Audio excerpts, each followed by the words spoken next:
एक इम्पोर्टेंट सवाल मैं पूछना चाहूंगा, जैसे जेई के जब बच्चे मैंने देखे और लाखों बच्चों से मिलने का सौभाग्य मिला कॉलेजेस में, सेमिनार ली, मैंने ये देखा कि बच्चे की मेहनत, टीचर, फैसिलिटी सारी ठीक है, एक मैटर करती हैं, पर घर के अंदर क्या माहौल है, मतलब अगर घर के अंदर पेरेंट्स ने सारी चीजें कंट्रोल कर रखी हैं, अच्छा एक पॉजिटिव माहौल है, तो बच्चे की कम मेहनत के साथ भी अच्छा रिजल्ट आता है।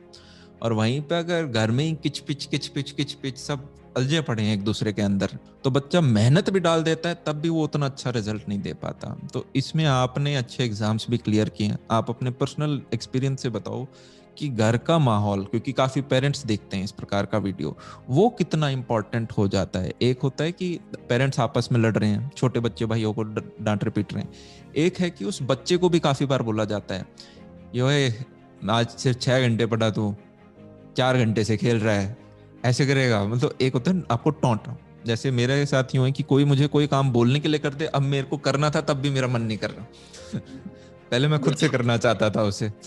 तो इस पे आप थोड़ी टिप्पणी दो। बिल्कुल अमन, आपने बिल्कुल सही बोला। इवन मेरा भी माइंडसेट यही है कि अगर कोई ज़बरदस्ती मुझे बोले ना कि हाँ ये करना है या इतने घंटे करना है, तो फिर होता है कि ठीक है अब करना ही नहीं है, और अगर ना कहे तो उससे डबल टाइम खुद से ही कर देगा। तो बेसिकली पेरेंट्स को एक चीज़ सोचनी चाहिए कि घर का जो एटमॉस्फेयर है वो बच्चे के लिए फ्रेंडली होना बहुत ज़रूरी है। ना ही जब वो किसी एग्ज़ाम की प्रिपरेशन कर रहा है या किसी और भी टारगेट पे लगा हुआ है, मान लो कि कोई अपना कोई वेंचर स्टार्ट करना चाहता है, कुछ भी करना चाहता है, फ्रेंडली एटमॉस्फेयर देना बहुत ज़रूरी है। बच्चे को आप एक जेल फील मत करवाओ। जो ये होता है ना कि आज इतने घंटे नहीं पढ़ा, आज इतना आउटपुट नहीं देना दिया, आज इतने से इतने तूने क्या किया, वो तो फिर आपने बच्चे को जेल में रखा हुआ है। जेल में क्या होता है, यही कुछ होता है। खाना तो वहाँ पे भी मिल जाता है, वहाँ पे स्ट्रिक्टली एक बताया हुआ है कि इतने बजे उठना है, इतने से इतने आपको ये एक्टिविटी करनी है, ये करना है, ये करना है, इतने बजे जाके आप सो जाओ और यहाँ आप बाउंडेड हो।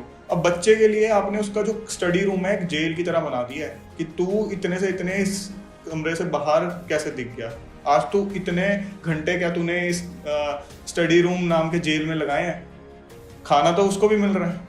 तो अब एक जेल में रहते हुए वो बच्चा कैसे कोई कॉम्पिटिटिव एग्जाम क्रैक कर लेगा। मेंटल हेल्थ जो है ना सबसे ज़्यादा डिसाइडिंग फैक्टर है, और इस केस में आप उसकी मेंटल हेल्थ को डिटीरियोरेट कर रहे हो day by day. Mental health deciding factor है, सारा कुछ तो यहाँ से चल रहा है, इसी का नहीं ख्याल रखेंगे। इसमें कुछ पेरेंट्स पूछ सकते हैं जी, गौरव जी तो पढ़ने वाले बच्चे थे, आप हमारे बच्चे से आके मिलो किसी दिन, उसको अगर रूम में छोड़ दें वो मोबाइल खोल लेता है, वो लैपटॉप खोल लेता है, उससे दोनों चीज़ें छीननी पड़ती हैं। उसकी जेल ना बनाओ, वो दोस्तों के साथ चला जाता है, अरे 2 घंटे जाओ, 4 घंटे जाओ, ये 12 घंटे बाहर घूमता है। तो उस सिनेरियो में फिर क्या करे? क्या वो बच्चा, जैसे एक चीज़ कही जाती है कि मछली को पेड़ पे मत चढ़ाओ, उसको तैरने दो, पेड़ पे बंदर को चढ़ाओ, तो क्या पेरेंट यूं समझ ले भाई ये मेरा बच्चा है ही नहीं एजुकेशन के लिए, तो फिर वो पेरेंट भेजे कहाँ उसे? क्योंकि एक स्ट्रक्चर्ड तरीका है, पढ़ाई करो, जॉब निकालो। दूसरी जगह पेरेंट डरता है कि यार हम खुद मिडिल क्लास से हैं, कहाँ प्राइवेट सेक्टर में भेजेंगे, बहुत डरता है पेरेंट। मतलब मेरे को भी अपने पापा को कन्विंस करने में 3 साढ़े 3 साल लग गए थे। तो वो भी तब जब आप उन्हें दिखाते हो कि देखो जी पैसे आ रहे हैं, ये चेक आ गया, ये चेक आ गया, तब वो धीरे धीरे अच्छा चलो जी ठीक है ठीक है। तो क्या कहना चाहोगे कि गौरव जी, आप तो एक स्टूडेंट हो, आपका तो मैथ फिजिक्स में इंटरेस्ट था, तो ये आपने यूपीएससी भी करा, अब हमारे बच्चे का तो दुश्मनी सबसे बड़ा मैथ्स और फिजिक्स है, तो हमें जेल बनानी पड़ रही है, एनवायरनमेंट कंट्रोल करना पड़ रहा है। जैसे कोटा में आप देखोगे, सिक्कर में आप देखोगे, ये काफी जगह इंस्टीट्यूट्स हैं जहाँ पे हॉस्टल फैसिलिटीज भी रखते हैं, बच्चे को कंट्रोल किया जाए। ऐसा नहीं है कि वहां से फिर रिजल्ट बहुत तगड़ा निकल रहा है, सिलेक्शन रेशियो उतना ही है, वो प्रोबेबिलिटी से निकल रहा है। इनफैक्ट ऐसे सिनेरियो में काफी बार आपका बच्चा डिप्रेशन में भी चला जाता है और गंदी आदतों में भी चला जाता है। बिल्कुल तो बिल्कुल। वो इस पे आप बताएं कि एक पढ़ने वाला बच्चा थोड़ा नहीं है उसका मन, तो क्या उसे खुला छोड़ दिया जाए? नहीं देखो, ऐसा है कि मैं कहूँगा कि 8th क्लास तक का टाइम ऐसा है जब बच्चे को थोड़ा धीरे धीरे बताना चाहिए कि ठीक है लाइफ के अंदर देखो, ऐसा नहीं मैं कहूँगा सिर्फ और सिर्फ पढ़ाई करने वाले ही सक्सेसफुल होते हैं। बहुत एग्जांपल्स आपको मिल जाएंगी जिन्होंने कभी एजुकेशन की तरफ ध्यान नहीं दिया और बड़े बड़े अपने अपने फील्ड के माहिर लोग हैं। बट मैं ये कहूँगा बेसिक एजुकेशन ज़रूरी है, बेसिक एजुकेशन होनी चाहिए। और बेसिक एजुकेशन की जो एक इम्पॉर्टेंस है वो बच्चे को 7th 8th क्लास तक समझानी चाहिए, क्योंकि उस टाइम बच्चे का जो माइंड होता है ना थोड़ा इस टाइप का होता है कि वो फिसल सकता है। अगर 8th class 7th 8th class तक अच्छी खासी मैच्योरिटी आ जाती है, उसके बाद बच्चा इस फेज में चला जाता है कि अगर बच्चे को समझ आ गई ना कि हाँ ठीक है पढ़ाई की क्या वैल्यू है। और एक और बात, सिर्फ और सिर्फ उसको ये मत बोलो सिर्फ और सिर्फ कि भाई पढ़ाई ही करनी है और कुछ नहीं, उसको स्पोर्ट्स एक्टिविटीज में भी उसको पार्टिसिपेट करवाओ ताकि उसका चेंज होता रहे। अगर आप उसको सिर्फ और सिर्फ एक चीज में बंदिश डाल दोगे ना, बंदिश कभी, अब मैं अगर अपने आप को सोच लूँ, मैं कहूँ सिर्फ और सिर्फ मुझे पढ़ना ही है बैठ के, मैं खुद भी फ्रस्ट्रेट हो जाऊंगा। मैंने यूपीएससी की प्रिपरेशन पूरा अपना मतलब फिटनेस की तरफ ध्यान देते हुए किया है। मेंस के एग्जाम से एक दिन पहले भी I used to be there in the gym. UPSC का इंटरव्यू था, सुबह भी मैं जिम मार के गया था। तो ऐसा नहीं है कि फिटनेस की तरफ आप ध्यान नहीं दोगे तो आप, या अपने स्पोर्ट्स एक्टिविटीज की तरफ ध्यान नहीं दोगे तो आप ज़्यादा अच्छा एक्सेल कर जाओगे, ऐसा नहीं होता है। बैलेंस्ड वे से जब आप बनाओगे ना बच्चे को कि हाँ ठीक है ये भी एक्टिविटी कर लो, अपनी हॉबी भी परस्यू कर लो और पढ़ भी लो, मतलब जबरदस्ती तो आप किसी को नहीं पढ़ा सकते। आप ये कहो कि एक कमरे में मैंने मोबाइल भी इसका छीन लिया, कमरे में बंद कर दिया, पढ़, वो कुछ नहीं है, हो सकता अंदर सो के आ जाए उतने टाइम में। तो ये बच्चे को जब तक खुद से अंदर से नहीं ये चीज आएगी ना तब तक कुछ नहीं होने वाला। और आपको भी पता है एक बार बच्चे को जब अंदर से चीज आ गई ना, एक चीज का जुनून आ गया, तो उसको कहने की जरूरत नहीं है उसके बाद। अगर एक बच्चे को पता है कि मुझे आईआईटी जेईई निकालना है, मुझे आईआईटी में एंट्रेंस चाहिए ही चाहिए, वो उसका जुनून अगर बन गया ना, तो पेरेंट्स को कहने की जरूरत नहीं है। अगर फिर भी पेरेंट्स बोल रहे हैं तो उनका कसूर है।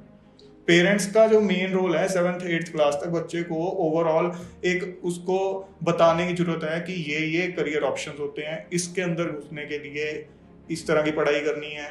साथ में उसको उसकी जो हेल्थ है, उसकी फिटनेस है, उससे रिलेटेड भी कुछ ना कुछ एक्टिविटीज करवाते रहो। उसको एक ओपन माइंडसेट बनाओ उसका, उसको सारे रिसोर्सेज के बारे में बताओ, सारे अपॉर्चुनिटीज के बारे में बताओ। सबसे ज्यादा गाइडेंस की ही कमी रह जाती है जब बच्चे को 7th 8th तक पता ही नहीं होता है ना कि किस करियर में जाने के लिए क्या करना है क्या नहीं है, तब तक कुछ नहीं होने वाला। इसमें गौरव जी मैंने काफ़ी बार ये देखा है कि पेरेंट्स भी काफ़ी ज़्यादा, मतलब एक तो हो गया कि पेरेंट्स ने बता दिए करियर ऑप्शंस क्या हैं, एक काफ़ी बार होता है पेरेंट्स को खुद कम आइडिया होता है कि यार क्या करियर ऑप्शंस हैं, बस 2-4 ही हैं दिमाग के अंदर। चलो बेटा बड़े हो जाओ, पढ़ाई कर लो, जॉब लगी ठीक है, टीचर बन जाना, नहीं तो शादी करा देंगे, इससे ज़्यादा नहीं है लेफ़्ट राइट क्या क्या करियर ऑप्शंस हैं। तो अगर हम इसे समराइज़ करें तो बजाय जेल के आप डिसिप्लिन सिखा दें कि डिसिप्लिन की इंपॉर्टेंस क्या है। अगर आप फॉलो करेंगे तो आपको ये बेनिफिट्स हो रहे होंगे कि एटलीस्ट अपने सोने का टाइम फिक्स कर लो। ऐसा ना हो कभी 9 बजे सो रहे हो, कभी 3 बजे सो रहे हो। एज अ स्टूडेंट आप अपने सोने का टाइम फिक्स कर लो, उठने का टाइम फिक्स कर लो। आप इतना टाइम फिक्स कर लो कि मैं इतने घंटे से ज़्यादा अपना खेलकूद में बर्बाद नहीं करूंगा, या सोशल मीडिया नहीं देखूंगा। खेलकूद कर लो, सोशल मीडिया नहीं देखूंगा, मोबाइल मेरे को बस इन चीज़ों के लिए करना है, पढ़ाई के लिए या बाकियों के लिए नहीं। बाकी बेस्ट होता है कि डिस्ट्रैक्शंस को काट दो। ऐसे नहीं कहा जाता कि ओके आज मैं 20 सिगरेट नहीं, आज मैं सिर्फ 1 सिगरेट पीऊंगा, उससे आपके चांसेस हैं आप 1 से वापस 3 पे चले जाओ। आप ये कहते हो कि मैं करूंगा ही नहीं। और पेरेंट्स अगर एनवायरनमेंट बदलना चाहते हैं तो उसके खराब दोस्त या अच्छे दोस्त, एक तो होते हैं दोस्त, तो मैं मानता हूँ प्रिपरेशन में किसी भी प्रकार के हो ना हो। 11th-12th जेईई की अगर बात करें, क्योंकि कुछ बोल देते हैं हमने ज़्यादा पढ़ लिया, कुछ बोल देते हैं कम। सही तो कोई बोलता नहीं है, बच्चा उससे भी खराब इन्फ्लुएंस हो जाता है। तो उसके फ्रेंड सर्कल को आपने साइड में करा। एक होता है कि आपका कॉम्पिटिटिव में आपको एज देता है कि ठीक है बाकियों ने कितने मार्क्स है वो ठीक है, एक ऑफलाइन सेंटर में वो जाता है, पढ़ रहा होता है जो। तो इस प्रकार से करें कि उसे बाकी कोई एनवायरनमेंट डिस्टर्ब नहीं कर रहा पढ़ते वक्त। तो हो गया क्या, फिर 7-8 दिन बाद जो उसके दिमाग में 60,000 थॉट्स आती हैं, उसमें भी उसके ये आएगा यार इलेक्ट्रोस्टैट्स का वो पोर्शन बचा हुआ है, इसका ये पोर्शन बचा हुआ है, बढ़िया बढ़िया उसको स्नैक्स वगैरह मिलते रहें, प्यार से उसकी बातें चलती रहें। क्योंकि ये एक ऐसी एज भी होती है, आज के दिन काफ़ी बच्चे रिलेशनशिप या फिर एक तरफा जो रिलेशनशिप है उसके अंदर आ जाते हैं।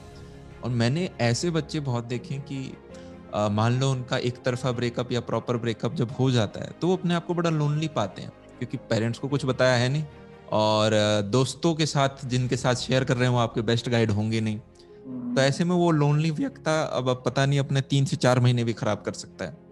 तो बच्चा अगर ये देख रहा है तो आपको अपने पेरेंट्स के साथ थोड़ा थोड़ा सॉलिड रिलेशनशिप बनाना है। कुछ कुछ चीज़ें आप शेयर करो,